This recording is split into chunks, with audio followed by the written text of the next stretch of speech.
Hey everybody, it's B007 back for some movie reviews of films out in the UK either side of the Easter holidays. So out tomorrow in UK cinemas we have Paddy Considine's directorial film Journeyman, about a boxer who suffers an injury and has to come back from that and the impact it has on his family. And then next Friday, April 6th, we have two films out which are really wonderful. The first is Todd Haynes' beautiful, absolutely beautiful and heart-wrenching film Wonderstruck, and then a very profoundly affecting film about AIDS activism in France in the early 80s called 120 Beats Per Minute. So let's start with Journeyman, as that's the first one out in UK cinemas tomorrow. I have to say that I was really looking forward to this film. I've been a long-time fan of Paddy Considine as an actor. I think that he's so versatile. He is hilarious. If you want to watch a film to really make you laugh and be silly, it's called Le Donk and Scorsese, in which Considine plays a rap promoter. And then if you want to watch him at the height of his dramatic power, there's a fantastic revenge thriller directed by Shane Meadows called Dead Man's Shoes. And Considine is just brilliant in that film. And of course, he made a fantastic directorial debut a couple of years ago, which he didn't interestingly star in, called Tyrannosaur. And that was a movie of real artistic ambition and just very assured execution for a debut feature. So I had great hopes of Journeyman, but I have to say, unfortunately, that I found it to be rather banal and rather a waste of time. It didn't say anything new for me about boxing. It felt a little bit like a sort of Lifetime movie of the afternoon, and a sort of classic rehab movie in the vein of Stronger or Million Dollar Baby. I found the direction workmanlike, I thought the scope was narrow, and the only real reason to watch it was the characteristically good performance of Jodie Whittaker as the wife of the boxer. So she's obviously the new Doctor Who and a tremendous actress. The story is that Paddy Considine plays a local hero boxer. He gets punched into a coma in his quote-unquote one final match, because it always is, right, in these movies. When he comes out of hospital, he's very frustrated, he's borderline violent, and his wife ends up just realizing that the baby's unsafe around him and leaving him. But just, of course, as he reaches his lowest ebbs, all those friends who had abandoned him come round and lift him back up, and he finally gets back to where he was. And there is really no dramatic tension in this film because everyone's basically good and they have nothing to learn. You know, the boxer is basically a good guy, the wife is basically good, the friends are there's nothing interesting or surprising here. The love story, I felt, was very predictable. I didn't think there was any real character development. And what was even worse is that there wasn't any criticism of a sport that serially harms people who play it. Because I think that Considine in real life is obviously a great boxing fan. He's not willing to sort of go into the more gritty area of what a working class boy like this boxer would have boxed for and whether it was worth it. So that's all disappointing. I think what's even more interesting is that even though directorially and in the writing I didn't really like this film, I would have thought I would have liked Considine's performance. But even that I found very limited. It felt like a series of physical tics. That was, and this is going to sound so harsh, one stutter short of Simple Jack. If you've seen the film Tropic Thunder, you'll know what I'm talking about. Overall, it was just a crashing disappointment. I've got a lot of love for boxing films. I've got a lot of love for Paddy Considine, and I think this is just a misstep. Given the quality of the work that he produced with Tyrannosaur, I will definitely watch what he does next, but I cannot really recommend this film. Such a shame. However, if you do want to go and check it out, Journey Time has a running time of 92 minutes. It's rated 15 for strong boxing violence and infrequent strong sex, and it is released in the UK and Ireland tomorrow, March 30th, 2018. Okay, so on to our next film, Wonderstruck, which is out in the UK on April 6th, so next Friday. It's based on a book, a very beloved children's book by Brian Selznick, which I decided to read when I realised that this film was going to play the London Film Festival last year, and I just fell in love with that book. So many of its themes resonated with me, from the fear of having no place to fit in society, to the love of collecting old books, to the delight in architecture and models, and most importantly of all, a captivation with the history of cinema itself. And that's all before you realise that this was going to be a profoundly beautiful treatment of the challenges and triumphs of growing up deaf. And the book itself is so gorgeous when you read it. One of the stories is told in text and the other is told in pictures, and they're beautiful black and white and grayscale pictures with texture and, pencil on paper. Just absolutely beautiful. So I thoroughly encourage you to read the book, let alone watch the film. The two stories he's intertwining are of two kids from different eras. The one that's told pictorially is the one of a girl called Rose who lives in 1920s New Jersey, and the one that's told in letters is the one of a boy called Ben living in 1970s Minnesota. And as their stories sort of intertwine as you go through the book and people from each story meet and mingle, so too do the formats. It's one of the most clever and beautiful books I've ever read.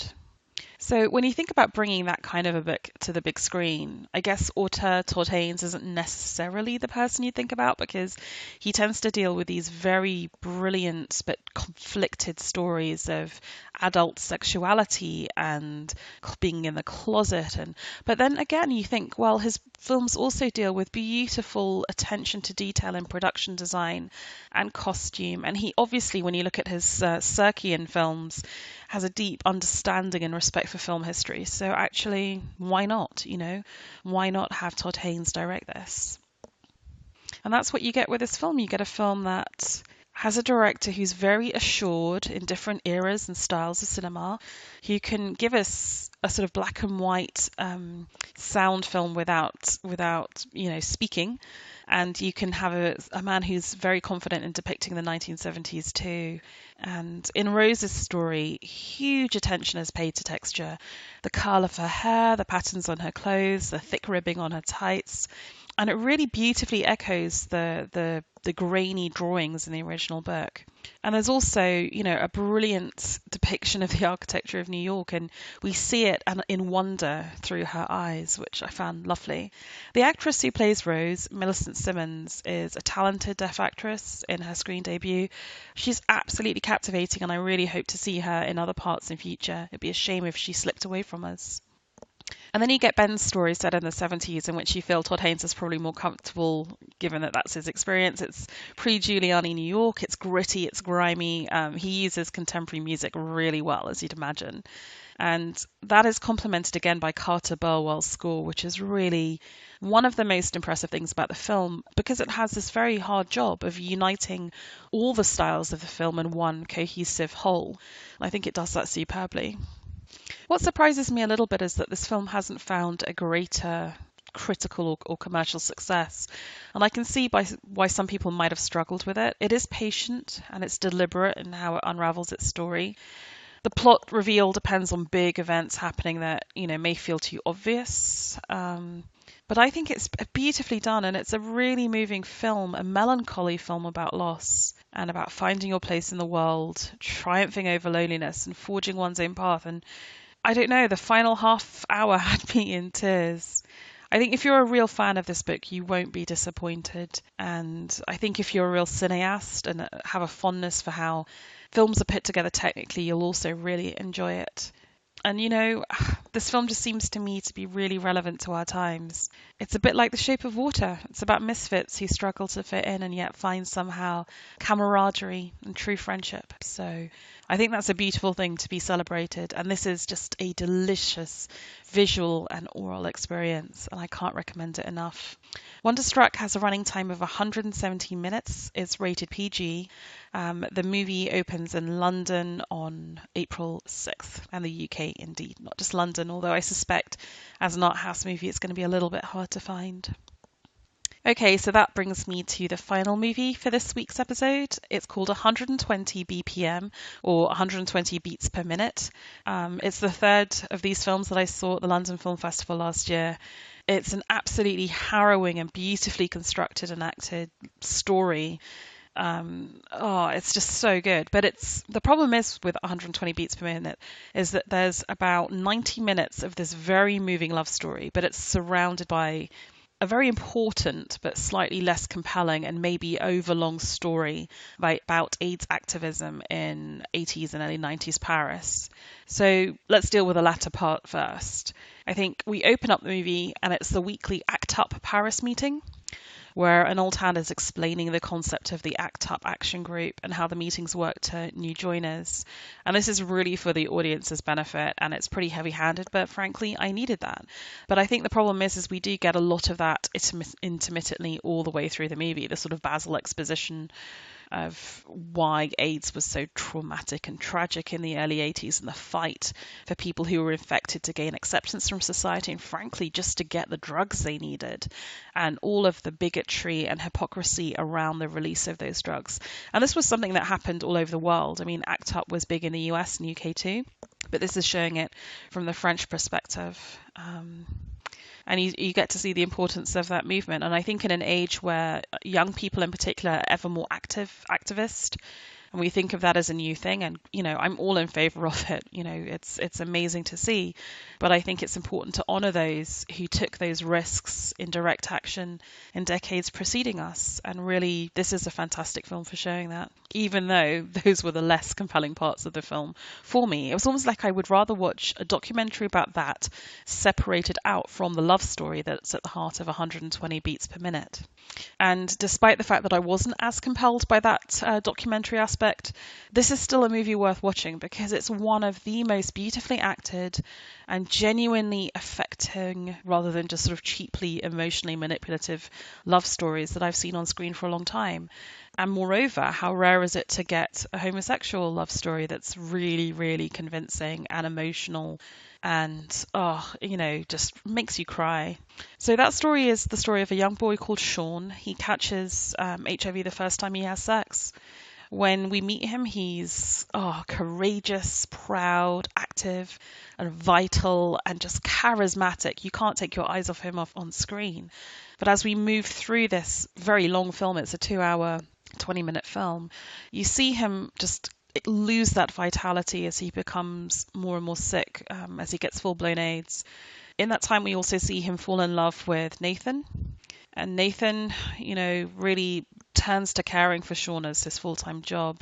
And the power and the weight of the conclusion of this love story, the grim inevitability of it, it's almost unbearable at times. It's so tense and it's so emotionally heavy. I think it took me a long time to process this film after I watched it, actually. It haunted me. It stayed with me for days and weeks after I watched it, and I do want to watch it again now. So I think kudos to all involved in this film. It's really wonderful. If you don't know much about that story about AIDS activism in the 80s, I think it's kind of like, without sounding earnest and ponderous, I think it is our duty to be informed about that. Kudos to all involved, but especially to the actor playing Sean, who I hope I'm pronouncing this right. His name is Nahuel Perez Vizcaya. He deserves all the awards. I really thought 120 BPM was going to clean up awards at award season. In the end, it didn't. I think A Fantastic Woman covers some of the themes, but not all. I mean, by far not all of them. It's a slightly different story, but certainly about love on the margins, and that was very deserving as a winner. But, this is a great film. A little bit baggy, as I said, but very much deserving of your attention. So 120 beats per minute has a running time of 140 minutes. It's rated 18 for strong sex, nudity, sex references, and language. The movie played Cannes 2017, where it won the Fipresci Prize, the Queer Palm, the Grand Jury Prize, and the François Chalet Award. So very well fated. It's done the festival circuit. Opened in the USA last October, so you can probably get hold of it on DVD by now. And it opens in the UK, as I said, on April 6th. So those are some of the more indie art house releases that you can see at the cinema over Easter. I know there's lots of big releases out there like Ready Player One and, all these kinds of films, but I hope you'll try and support some of the smaller and equally deserving films that are out there. That said, whatever you watch at the cinema, I hope you have a great time. And if you want to leave a comment on the blog at bina007.com or on my YouTube channel, feel free. I'm happy to discuss what you agree or didn't agree with me on. In the meantime, thank you so much for listening.